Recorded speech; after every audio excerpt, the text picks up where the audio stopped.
Hello guys, welcome to Eden aquatics. So guys, இன்றைக்கி நம்ம வந்து ஜீப்ரா டிலாப்பியாவை பற்றி தான் பார்க்க போகிறோம்.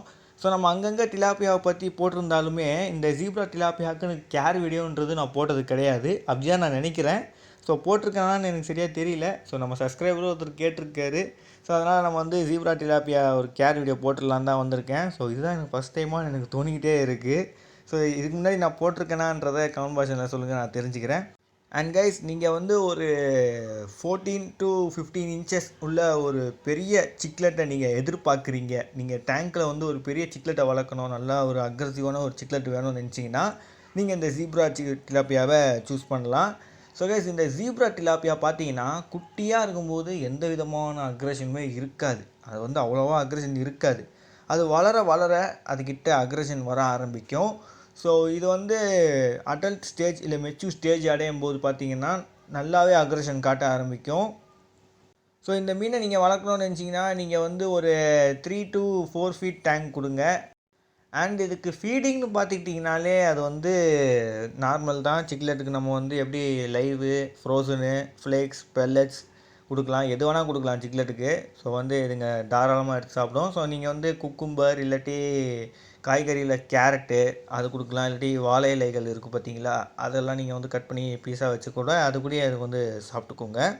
ஸோ கைஸ், இந்த சிக்லெட் பார்த்தீங்கன்னா ஆஃப்ரிக்காவில் மடகாஸ்கரில் சேர்ந்த சிக்லெட்டாக இருந்தால் கூட இதை நம்ம வந்து சென்ட்ரல் அமெரிக்கன் சிக்லெட்ஸ் கூட கம்யூனிட்டி டேங்க்கில் விடலாம். பட் நீங்கள் வந்து முன்னாடி இந்த மாதிரி விட்டு எக்ஸ்பீரியன்ஸ் இருக்குது, இல்லாட்டி உங்கள்கிட்ட பெரிய டேங்க் இருக்குது, நிறைய ஹைடிங் ஸ்பேஸ் இருக்குது, போதுமான ஸ்பேஸ் இருக்குன்ற பட்சத்தில் உங்களுக்கு எக்ஸ்பீரியன்ஸ் இருக்குன்ற போது தான் நீங்கள் இந்த மாதிரி பண்ணணும். ஸோ நீங்கள் இந்த மாதிரி ஏதாவது தூரமாக போட்டு எல்லா சிக்கட்டையும் போட்டு விட்டுறீங்கன்னா கண்டிப்பாக சண்டை வந்துடும். ஸோ பெஸ்ட்டு நீங்கள் வந்து எக்ஸ்பீரியன்ஸ் இல்லைன்னா நீங்கள் வந்து ஒரே ஒரு சிக்லெட்டாக டேங்க்கில் வச்சுக்கிறது நல்லது தான் zebra tilapia.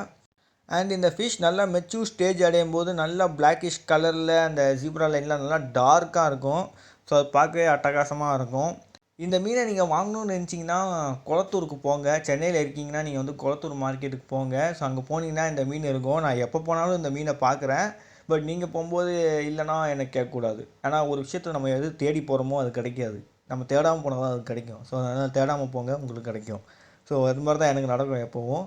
So okay guys, இந்த மீனை நீங்கள் வளர்க்கணும்னு நினச்சிங்கன்னா அதோட வாட்டர் பேராமீட்டர் தெரிஞ்சிருக்கணும். ஸோ வாங்க, இதோட பிஎஸ் லெவல் பார்த்தீங்கன்னா 6.5 இருந்து 8 மெயின்டைன் பண்ணுங்கள். அண்ட் வாட்டரோட டெம்பரேச்சர் 23 செல்சியஸில் இருந்து 28 செல்சியஸ்க்குள்ளே மெயின்டைன் பண்ணுங்கள். அண்ட் வாட்டரோட டிடிஎஸ் லெவல் பார்த்தீங்கன்னா 150 ppmல இருந்து 350 ppmக்குள்ளே மெயின்டைன் பண்ணுங்கள். ஸோ இதில் ஜெண்டர் ஐடென்டிஃபிகேஷன் பார்த்தீங்கன்னா மெயில் நல்லா பெருசாக இருக்கும், ஃபீமேல் அது வந்து கொஞ்சம் சின்னதாக இருக்கும். அண்டு மேலுக்கு பார்த்தீங்கன்னா டார்சல் ஃபின் பார்த்தீங்கன்னா கொஞ்சம் பெருசாக இருக்கும், ஃபீமேலுக்கு அது கொஞ்சம் சின்னதாக இருக்கும் அந்த எண்டு பார்த்தீங்கன்னா. ஸோ இதோட இந்த வீடியோவை எண்டு பண்ணிக்கிறேன். ஸோ மறக்காமல் like, share, subscribe. Bye guys.